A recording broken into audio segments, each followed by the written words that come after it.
Hello everyone, welcome back to my channel. कैसे हैं आप लोग? उम्मीद करती हूँ आप लोग बहुत अच्छे होंगे, क्योंकि हम भी बहुत अच्छे हैं। ये जो मेरा ब्लॉग है वो दिवाली वाले दिन का है। अगर आपने मेरा प्रीवियस ब्लॉग देखा होगा धनतेरस वाला, तो आपको पता होगा कि दिवाली हम लोग अपने गांव में मनाने वाले हैं, मतलब अपनी गांव वाली ससुराल में मनाने वाले हैं। तो एक्चुअली क्या हुआ था ना कि छोटी वाली दिवाली वाले दिन ही हम लोग गाँव आ गए थे, पर आते आते काफ़ी लेट हो चुका था, तो उस दिन मैंने कोई भी ब्लॉग सच शूट नहीं किया है।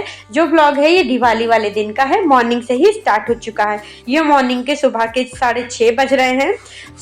गांव में एक्चुअली क्या होता है, सब लोग जल्दी उठ भी जाते हैं, प्लस आज त्योहार का दिन है इसलिए और भी जल्दी सब लोग उठ गए हैं।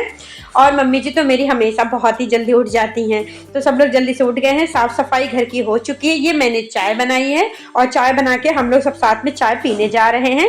ये दिवाली की सुबह है। और ये जो आप पीली साड़ी में देख रही हैं, ऑरेंज टच में, हल्दी टच में जो साड़ी है वो मेरी देवरानी है, और जो ब्लैक टी शर्ट में बैठी हुई है वो मेरी ननद है। और ये मेरी दादी सास बैठी है, जिसे चाची दादी सास कहा जाता है, वो है। और जो बगल में मेरे बैठी हुई थी वो मेरी सासू माँ है। ये मॉर्निंग के दिवाली से ही ब्लॉग स्टार्ट हो चुका है। सब लोग अपने अपने काम में लग गए हैं, क्योंकि आपको पता ही होगा त्योहार वाले दिन काम बहुत होता है, और वैसे भी ससुराल है तो काम तो करना ही पड़ेगा। तो बस वही सुबह सुबह सब लोग जुट गए हैं। सबसे पहले सुबह नाश्ता बनेगा। एक्चुअली क्या होता है ना कि मेरे परिवार में जितने भी लोग हैं सब बाहर रहते हैं, हम भी बाहर रहते हैं, मेरे दोनों देवर भी बाहर रहते हैं, तो गाँव में सच्चा से कोई रहता नहीं है। तो जब ये लोग गाँव में इकट्ठा होते हैं ना, तो इनको गाँव की ही चीज़ें सब करनी होती हैं। तो खाना पीना सब चूल्हे का ही खाना होता है। वैसे भी सही बात है, चूल्हे का खाने की तो बात ही अलग होती है, बहुत ही अच्छा लगता है और इन लोगों को पसंद भी है। तो वही सुबह सुबह क्या हुआ है, मम्मी जी ने उठते ही सबसे पहले सोया मेथी काट दिया है, और ये मम्मी जी बना के थोड़ा बहुत गई है, थोड़ा बहुत मैं बना रही हूँ, जो बचा कुचा है वो मैं बना दूंगी। चूल्हा मम्मी जी जला कर गई हैं, तो हम और मेरी देवरानी है, दोनों लोग मिलके ये सब्जी रोटी है जो बनाएंगे। एक्चुअली क्या होगा ना कि आज चावल की रोटी बनेगी, सुबह सुबह है तो बन जाएगा, उसके बाद फिर दोपहर का खाना, शाम का खाना, ये सब बनेगा। ये सुबह का नाश्ता बन रहा है। और ये जो कपड़े धुले गए थे सारे कपड़े हम लोग ऊपर डाल दे रहे हैं, क्योंकि लगे हाथ कपड़े भी सूख जाएंगे। तो एक तरफ जब तक सब्जी बन रही है तब तक हम लोगों ने अपने कपड़े भी फैला दिए। मेरी देवरानी साथ में लगी रहती है, जहाँ जहाँ मैं रहूँगी वहीं वहीं बेचारी मेरे साथ लगी रहती है। और ये मम्मी जी हैं जो मेरे घर में, जो मेरे मतलब मेरी जो तिवारी जी हैं और उनके छोटे भाई जो लोग हैं, मतलब देवर जी जो लोग हैं, वो लोग चावल की रोटी खाने की डिमांड कर रहे थे। चावल की रोटी बना दीजिए, मोटी वाली, चूल्हे में जो सेक के बनती है। भाई सब कुछ कर लीजिए, भाई रोटी तो बनानी अभी नहीं आती है। कोशिश बहुत करती हूँ सीखने की, पर मम्मी जी के हाथ का नहीं बना पाती हूँ। मम्मी जी के हाथ की बात ही अलग है भाई। माँ के हाथ का खाने के तो आज तक कोई भी कंपैरिजन है ही नहीं, कोई बराबरी कर ही नहीं सकता माँ के हाथों के खाने का। तो वही है, रोटी बनाई। तब तक ये आए थे भाई जी छोटे वाले, मतलब मेरी छोटाल देवर जी हैं, वो ओम के लिए, मान्या के लिए। मान्या मैं आपको बता दूं कौन है, मान्या मेरी देवरानी की बेटी का नाम है। तो उनके लिए स्कूल के बैग्स और कुछ बुक्स लेकर आए थे, क्योंकि छोटे बच्चों के लिए तो भाई वही यूजफुल है। वो गिफ्ट है दिवाली इन दोनों बच्चों के लिए। और ये फिर से सबके लिए चाय बनानी हुई, क्योंकि आपको पता ही होगा गाँव में जाओ और जब सब लोग इकट्ठा होते हैं तो 4-5 बार चाय ना बने ऐसा हो ही नहीं सकता है। सुबह की ही चाय 2-3 बार में बनती है, क्योंकि सब एक साथ इकट्ठा ही नहीं हो पाते हैं। कभी कोई पीने आएगा, कभी कोई सो रहा होता है, कभी कोई घर से बाहर गया होता है, कोई ना कोई आ भी जाता है। तो वही दोबारा से फिर से चाय बनने लगी। उन सबको चाय देने के बाद हम दोनों बैठ के आराम से जीने पे बैठ के अपनी चाय पीने लगे और गप्पे मारने लगे। जो भी बातें वो बताती है मैं हंसती हूँ। थोड़ा बहुत क्या प्रॉब्लम होती है मेरे साथ, लैंग्वेज वाली, वहाँ की लैंग्वेज थोड़ी अलग है। वो लोग थोड़ी मतलब बोलते तो नॉर्मली भाषा है, बट उनकी जो लैंग्वेज है उसमें थोड़ा मुझे प्रॉब्लम होती है। मतलब जल्दी से कुछ टर्म्स हैं जो मैं अभी समझ नहीं पाती हूँ। कोशिश पूरी करती हूँ समझने की, पर टर्म्स समझ में नहीं आते। तो वही वो एक्सप्लेन करती है, मुझे बताती है कि वो ये कह के गए हैं, वो ये कह के, क्योंकि वो उसी साइड की है, वो वहाँ रहती नहीं है, बट उसका साइड वही है, तो वो उस लैंग्वेज को बहुत अच्छे से समझती है। तो वो मुझे एक्सप्लेन करती रहती है, वही बता बता के हम लोग हंसते हैं। और ये फिर तैयारी होने लगी है शाम की। तब तक हम लोगों ने बातें बातें की, तब तक ये दोपहर के 1 बज चुके थे। अब ये समझ लीजिए शाम का खाना दोपहर के 1 ही बजे से शुरू हो चुका है बनने के लिए, क्योंकि बहुत सारा बनाना होता है, काफ़ी लोग भी हैं और दूसरा काफ़ी आइटम्स बनते हैं, तो उस चक्कर में जल्दी शुरू करना पड़ता है। तब तक मेरी देवरानी ने बर्तन भी धुल के हटा दिए हैं, और ये मैंने थोड़े आलू रख दिए हैं उबलने के लिए। थोड़े आलू मैं छीलने लगी हूँ। जब तक मैं आलू छील रही हूँ तब तक वो आलू टमाटर की सब्जी बना देगी। एक्चुअली क्या हो रहा है ना कि मेरे घर में 4 लोग हैं, 4 तरह के खाने खाते हैं। आलू टमाटर बनेगा छोटे भाई जी के लिए, मतलब मेरे छोटे वाले देवर जी हैं। बड़े वाले देवर जी के लिए मेरे सोया मेथी बन जाएगा, और डीजे के लिए मेरे आलू गोभी की सब्जी बनेगी, जो मेरे तिवारी जी हैं। और उसके अलावा घर में छोले, मतलब बहुत आइटम्स हो जाते हैं, मैं आपको क्या बताऊं।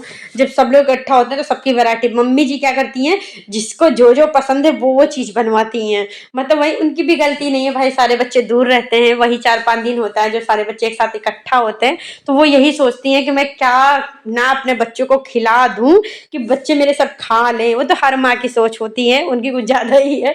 तो बस वही, तब तक मेरे सबसे छोटे वाले देवर जी हैं, वो लेकर आ गए हैं इन लोगों के लिए गन्स बंदूक। और थोड़ा बहुत मैं लखनऊ से भी लेकर गई थी, तो वो भी लेकर आओ, पटाखे वटाखे सब लेके आए हैं, तो वही बच्चे जला रहे हैं। और ये मम्मी जी ने मुझे दिवाली की साड़ी दी है अच्छी सी, बहुत प्यारी साड़ी है।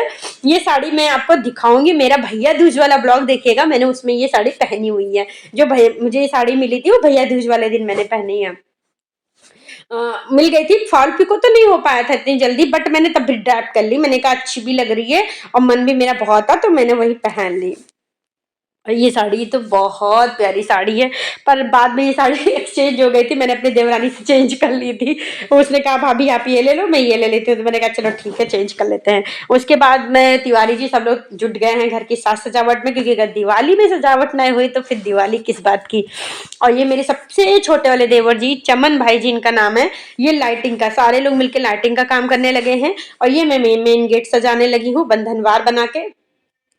थोड़ी बहुत और लटकन थी, मैंने उसी से ही बंधनवार बना दिया, तोरण जिसे कहते हैं, वो तोरण बना के अच्छे से गेट, मेन गेट खूब अच्छे से मैंने रेडी कर दिया था। और उसके बाद देवरानी में तब तक मेरी, मैं तो किचन का थोड़ा बहुत काम वो बेचारी देखने लगी थी, तब तक मैं अपना मेन गेट का ये भी करने लगी, क्योंकि उसके बाद रंगोली भी बनानी थी, तो रंगोली दोनों लोग मिलकर बनाएंगे। तो मैंने कहा तब तक मैं ये कर लेती हूँ, बाहर की साफ सफाई मेन गेट की कर लेती हूँ, क्योंकि बाहर मेन गेट पे झाड़ू पोछा करना होता है, साफ कर, मतलब गाँव है तो सब आते जाते रहते हैं, तो धूल मिट्टी डस्ट आती रहती है। और सुबह झाड़ू पोछा हो चुका था, पर फिर भी लास्ट में बाद में करना पड़ा। उसके बाद जब ये साफ सफाई हो गई, तो उसके बाद फिर हम लोगों ने ये जो पीतल के थाल में रख के उरली बनाई जाती है, वो मैंने बनाई है। मुझे ज्यादा कुछ नहीं आता है, मैं भी सीख ही रही हूँ, तो सीखते सीखते जो आता जा रहा है वो धीरे धीरे प्रोसीड करती जा रही हूँ। तो यही मैंने खूब अच्छी सी वो बना ली, उरली जिसे कहते हैं। और गांव में आप बिलीव नहीं करेंगे, कहने के लिए गांव है, पर पूरे गांव में कहीं फूल ही नहीं मिल रहे थे। गलती मेरी भी है, पहले से तोड़ लेने चाहिए थे, पहले ही पूरा गांव सारा फूल तोड़ चुका था। फाइनली गांव में मिला नहीं, और गांव में कोई भी चीज इजिली नहीं मिलती है, उसको लेने के लिए दूर जाना पड़ता है। तो ये जो आर्टिफिशियल फ्लावर्स है, मैंने उन्हीं से ही सजा दिया खूब अच्छे से। और बाद में जो साइड में चावल के आटे की जो वो बनाई जाती है, अ, रंगोली अल्पना जो भी कहते हैं आप समझिए, मुझे ज्यादा नहीं पता है। तो मैंने छोटे छोटे फ्लावर्स बना दिए थे, बस छोटी सी रंगोली बनाई थी, ज्यादा कुछ नहीं। उसके बाद फिर सीधे हम लोग किचन में आ गए, किचन में कचौड़ियां बनाने आ गए हैं आलू की। तब तक पूरा खाना बन चुका था, मतलब सब्जियां हर तरीके की बन चुकी थी। मैं आपको दिखा दूं कि कैसा क्या है, थोड़ा बहुत मैं दिखा पाई थी, थोड़ा बहुत नहीं, क्योंकि थोड़ी सी चीजें किचन के बाहर रखी हुई थी। और ये तब तक वो कचौड़ी पूरी बेलने लगी और मैं इधर निकालने लगी, क्योंकि शाम के आई थिंक 4-5 बज चुके थे ये सब करते कराते। मतलब समझ लीजिए 1 बजे जुटे थे और 4-5 बज गए थे सिर्फ ये सब बनाते बनाते। उसके बाद जब आज की दिवाली के दिन का जो खाना होता है, वो बनने के बाद सबसे पहले खाना बनाया जाता है, लड्डू गोपाल को, गाय माता को निकाला जाएगा। और उसके बाद घर में कन्याओं को सबसे पहले बिठा के खिलाते हैं, तो सबसे पहले कन्या को बिठा के खिला देंगे। उसके बाद बड़े भाई जी, छोटे भाई जी, पापा जी, तब ये ओम है, तिवारी जी हैं, सब लोग मिलके खा पी लेंगे, क्योंकि ये शाम का खाना हो रहा है। अभी रात का तो बाकी ही है, समझ लीजिए ये शाम का क्या, मतलब दोपहर का खाना है जो 4 बजे खाया जा रहा है, इतना लेट हो चुका था। चलिए, ये अभी का आपको फर्स्ट पार्ट है, क्योंकि वीडियो बहुत लंबी होती जा रही है। इसका नेक्स्ट पार्ट मैं दूसरे में शेयर करूंगी, क्योंकि वीडियो ज्यादा लंबी हो जाएगी तो आप इंजॉय भी नहीं करेंगे। मिलते हैं अपने नेक्स्ट पार्ट में।